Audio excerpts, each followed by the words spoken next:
welcome to another edition of YatlifeChronicles, where we're better together than separated. We have my cousin today. She put a very special event together today. We're celebrating my Auntie Louise Curry Memorial.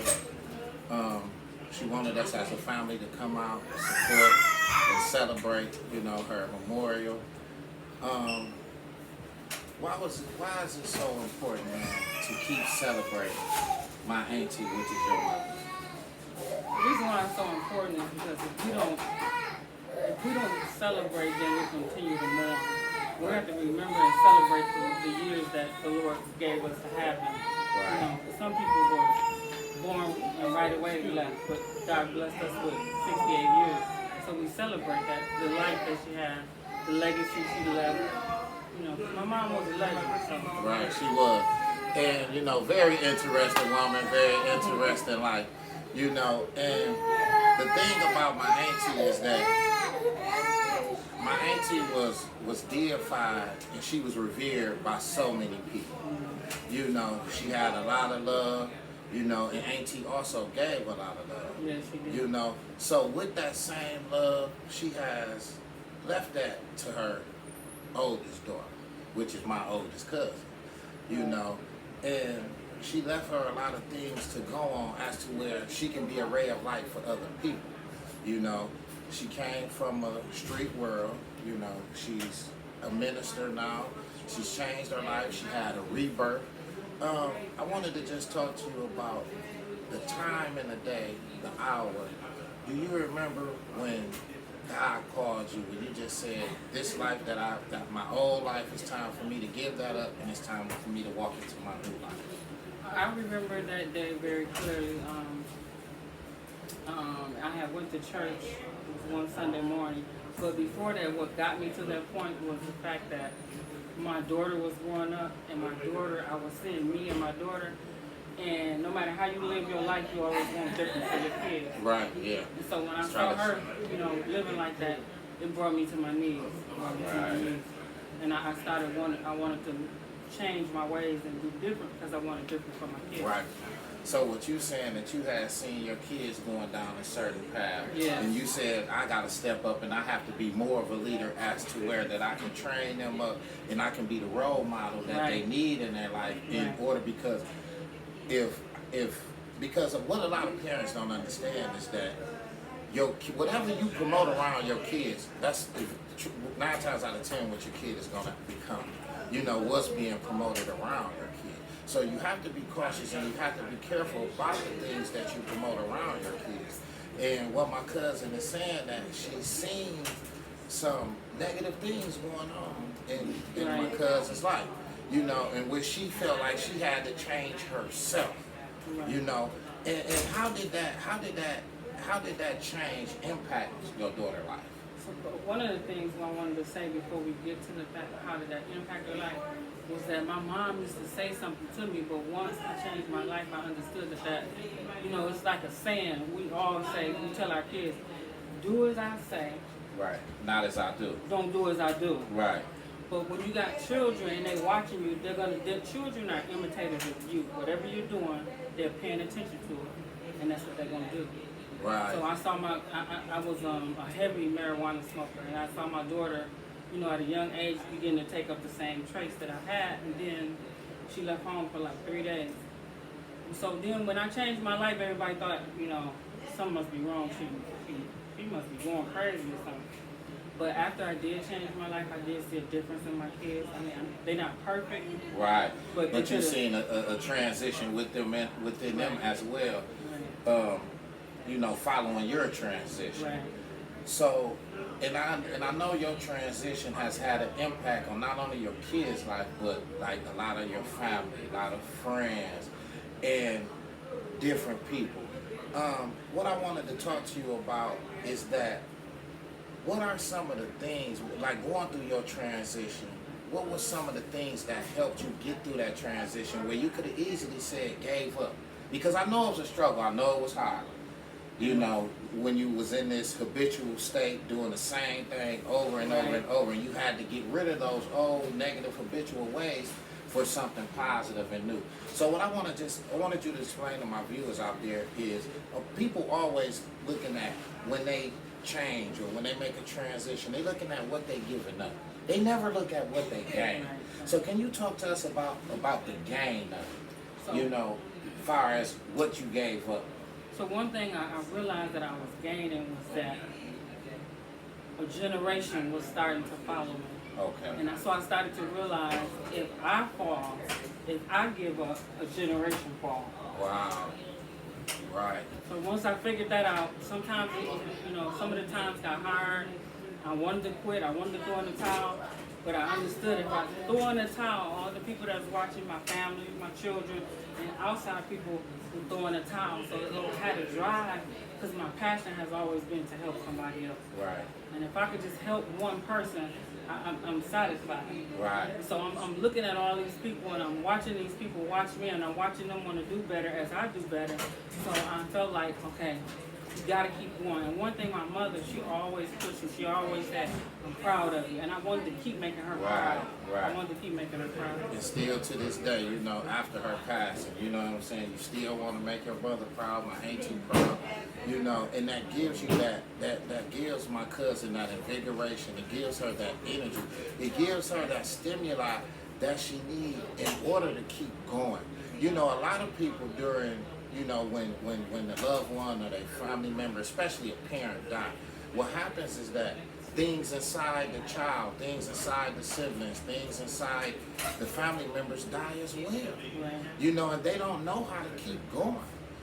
So what I want my cousin to explain to you guys about how was she able to keep going, how was she able to get across that hump, when my auntie, when her mother passed, in order to change her life, keep her church going, and to still remain in her faith in God. Well, that's one thing. When her most precious gift was taken from her. That's one thing that did keep me going was my faith in God. I know that He didn't bring me this far to leave me. Right. I just had to keep leaning on Him, depending on Him. I had my moments, my low moments, but the strength that He's giving me that strength to always get back up again. And then again, I look around at my family, my kids, and if I give up, then they're gonna want to give up. So I just can't give up. And my mother wouldn't want me to give up. She would want me to keep going. She would want me to keep going. She wouldn't want me to give up, and she would want me to put a smile on my face. Right. And she would always, there would be times when she would be sick before she passed, and I would want to stay with her, and she would say, no, you go do ministry. Right. You go preach the word. Study pushing you to do your purpose. Me. Study fulfilling your purpose. I'm gonna be all right. You go preach the word. And that's so unique, because even in my auntie weakest time, she was pushing her daughter, pushing strength on her daughter, giving energy to her daughter to go out there and be able to profit to people and preach the word and do things that help others, and that's been a passion of yours for a long time. I see, is being able to help others. And my cousin's church is on Sheridan. Yeah, 2421 Sheridan Ave, right on the corner of Sheridan and Morris. Right. And I wanted you to talk to my viewers about what are some of the things that you have got going on at the churches where you guys are helping people now. So right now, what we got, one of our biggest things we got coming up is we got the community picnic. So we're gonna do the community picnic. This is for everybody, northeast, south, west side. We want everybody to come out.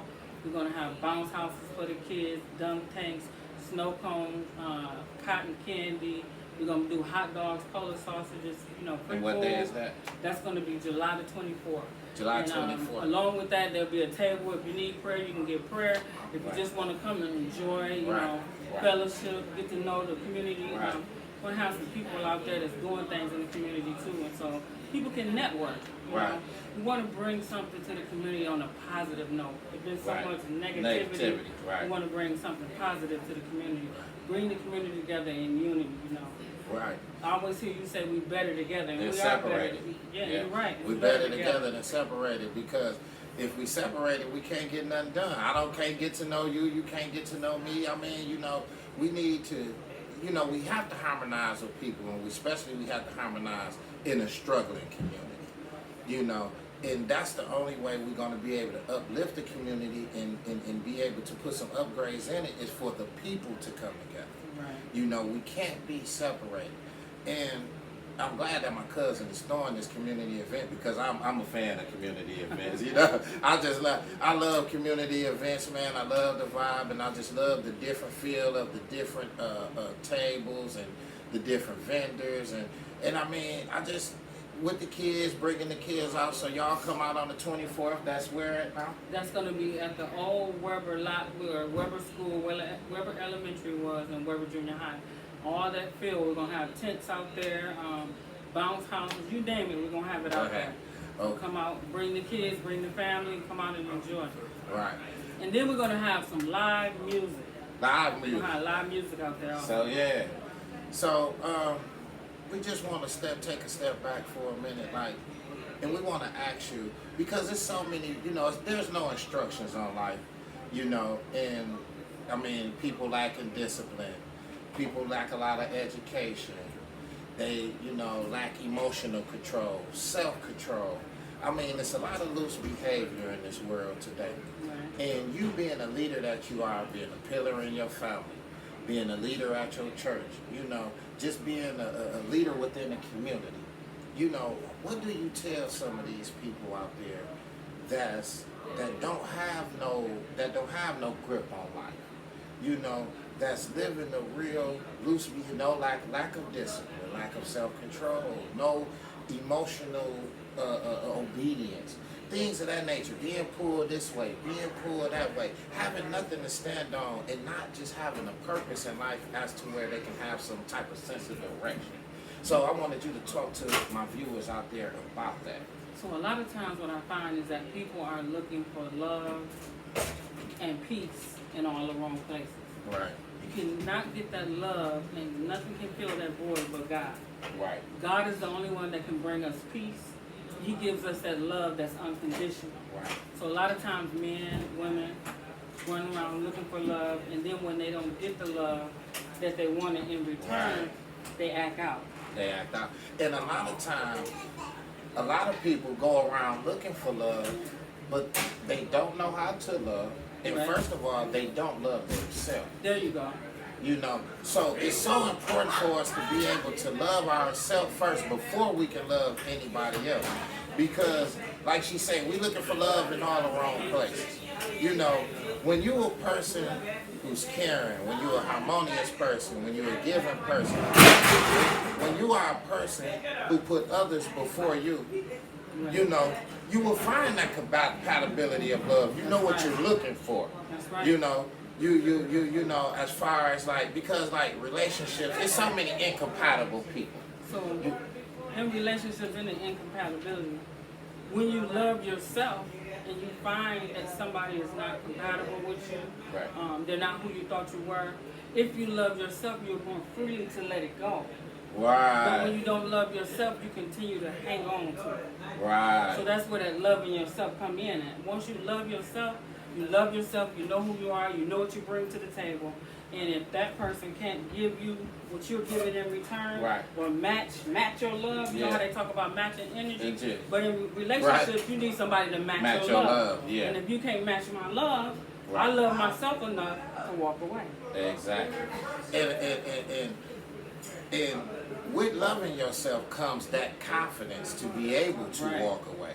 You know, that's why a lot of people, they're not able to walk away dysfunctional relationships because of a necessity.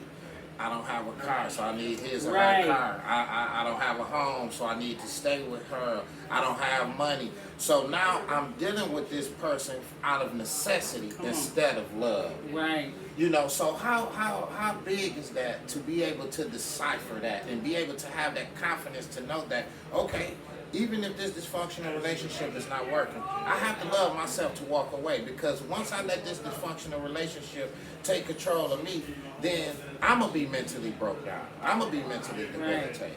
So what happens is, I see the same thing. A lot of people, you know, they stay in relationships because they can't pay their bill. And maybe the man is staying in that bill, or the man staying in a relationship because he don't have nowhere to stay. The woman staying in a relationship because she needs help to pay the bills. You know, different things like that. But what I have learned is that in order to get something, you have to lose something. So sometimes, in order for God to fill you back up, Right. you have to let Him deplete you. Right. Meaning you're going to walk away, and sometimes you might have to walk away empty. But if you walk away empty, that's when God is at His best work. Right. That's when He can work. Because when you thinking you doing it yourself and you got everything, then He really can't do what He want to do Right. with you. But sometimes He has to empty you. If you look back at Job lost everything, and then God gave him double for his trouble. So sometimes you have to lose in order to gain, and a lot of people don't want to lose. And with that, a lot of people, you know, they have so many pleasures, tied into so many pleasures. And gaining something, you have to give up some of your greatest pleasures. Right. But you have to know what you gaining is worth more than the greatest pleasure that you done already indulged in. That's right. You know, and if you don't understand that what you're giving up and that what you're gaining is greater than what you're giving up, then you're never going to change. That's right. You know, so if you don't have that tenacity to say, hey, I'm going to get this because for sacrificing this. You know, life is about sacrificing. And if you're not willing to sacrifice anything, then you're not willing to gain anything. You know, when my cousin gave up her old life to gain her new life, I mean, are you happy? I'm real happy. I'm happy with my new life. I'm happy being a leader. I enjoy being a leader. And I was a leader all the time. I said this before, I was a leader all the time. I was just leading the wrong way. Right. And, people have to understand you are before you become. Before. God already got that in you. Right. But you just haven't walked Powerful into statement. You are before, say it again? You are before you become. Wow, that's a powerful statement. Before you become. So when you came into the ministry, and because I know you had a lot of friends that was in the streets, you had a lot of friends that was, you know, gang bangers and things of that nature. Right. How many of them, how elated were you to see some of those people that you brought from that world into your world? I mean, it blesses me, and they still go in and out the doors today. Some stay and some go and don't come back for a while. But that seed is being planted. Right. Because I was once that person going in and out the doors. Seed get planted, and what I understand is that you sow the seed, God, somebody else will water it, and God will give it the increase. We got to plant seeds. Yep, we gotta plant seeds for them seeds to grow. That's right. You know, and then we gotta plant fruitful seeds. We just can't plant seeds of idleness, seeds that bear no fruit. Right. You know, we have to put seeds that's gonna bear good fruit over time. You know, and before we get out of here, you know, we would like to thank, you know, Cousin Angela, you know what I'm saying, for this time. We wanted to talk about your book. So, Pray Together, Prosper Together, that's your new book. This Pray Together, Prosper Together is the new clothing line that I started, but the title of the book is Prayer Made Simple. Okay. So the prayer just, it gives an outline of where I started from, and then it goes in to talk about how to pray, when to pray, why pray, you know, it gives it, so it helps the person learn to pray. Learn to pray and how to pray. Yes. Yeah, so what inspired the book? So once I lost my mom and I went through some other things, in 2021, I went through a lot of losses. And back in 2013, I started that book, but then when I went through all those losses, God allowed me to pick that book up. And then I understood the reason why I couldn't do it in 2013, because I had to wait till the chapters was finished. Now, He finished the chapters in my life. So that chapter is finished in my life, so I was able to write about it. Right. So, with you writing that book, did you find a lot of peace and comfort in it? Yes. You know, in that pen and in paper, you found a lot of peace and a lot of comfort in it. Get up at night, and then one thing about the book, I get up and I was reading the book as I was writing it to go back over the book, and the book was blessing me. So I know if I was reading the book and it was blessing me, I'm like, man, this book is gonna bless somebody. They say when you teaching, you're your greatest student. That's right. That's you right. Know. Before you teach anybody else, you first teach yourself. Right. And with Steven Spielberg, I had read one time his book, and he always, because how long you have put the book, when you started writing it, then you put it down? I put it down. For That how was many? 2013. And you picked it up in? 2021. Okay, so Steven Spielberg teaches us when we writing a book, he say put it down and let it cool off for 3 to 4 months. and go back and reread it, and it sounds better. Right. So she put it down for years. So when you went back and read it, what you had wrote, Right. her own words had taught her. Right. And it sounded like a totally different book. It was perfect timing. It was perfect timing. You know, just like with her life. You know, it was perfect timing when she made her transition, her permutation. You know, what do you remember the year? That the year was 2004. 2004. You know, where she made that change, she made that crossover into another direction. You know, in her spiritual life, in her spiritual world, and God been blessing her ever since. You know, and my cousin is a good person. You know, she has a beautiful mind. You know, and like I say, we have highs, we have lows, but where she have came to in her life, she's at peace now. She's happy. You know, she finds a lot of comfortability within her world now.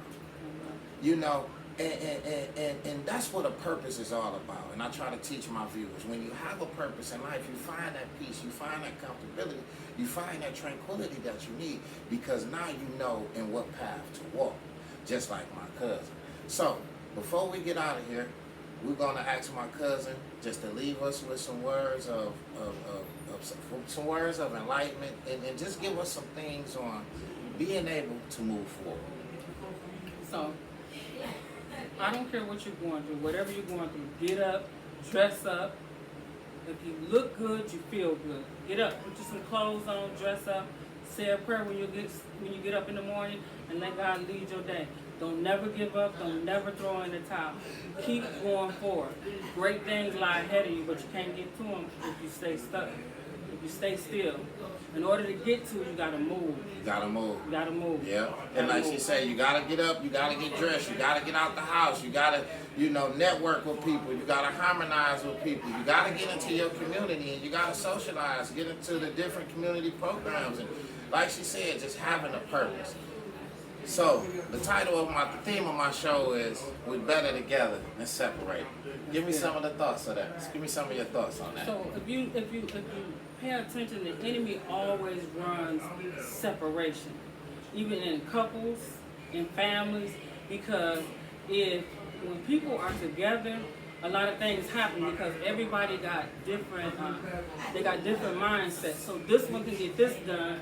You can get this done, and when we come together, we get more done. Exactly. But you doing it by yourself, I'm doing it by myself. We're getting something done, but we can get so much done together. And the enemy knows that, so he runs confusion. Exactly. Even in relationships. A relationship like this, what it should be is the enemy nothing should never get between that. It should always stay like that. There you go. And the more it stay like that, the further it goes. The further it goes. Yeah. And that's what I tell people, just be your strong link within the chain, and we just make a strong chain, and we better together than separated. You hold your weight, I hold mine. You know what I'm saying? Separation, we're going to have a lot of things, and that's why it's so important for us to have confidence, to have a purpose, to be strong, alpha males, alpha females, because of when things and the devil and worldly things try to come in and separate us. Yeah. And so people nowadays are breaking up and calling off relationships and friendships for some of the dumbest stuff nowadays. Right. You know what I'm saying? So, I mean, at the end of the day, it's good that we over here as a family, we over here as a unit, we over here, as a team, because there's so many families that's broken, there's so many families that's separated. And hopefully that we can be a real life for other families, that come together, and we be able to bring more families together, So, you on Instagram? I'm on Instagram, but I don't know my Instagram.